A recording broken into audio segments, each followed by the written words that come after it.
plane wrecks to shipwrecks. From impressive bridges to bridges without the bridge bit. From active tunnels to abandoned tunnels. Riding in between tracks to whatever this is called. From the city to the suburbs.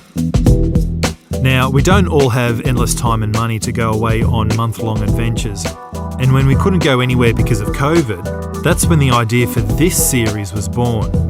I went on a mission to find weird and wonderful and sometimes really cool things to explore close to home. And this is what I found.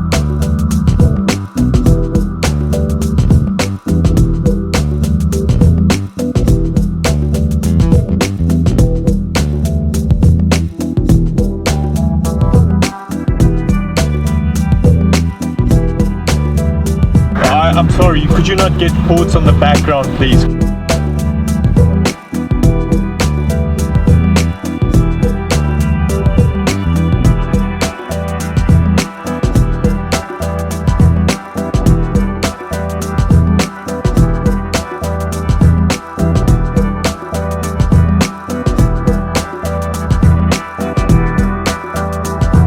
If you like what you've seen so far, subscribe to see a lot more random and cool stuff in this exciting series called Explore.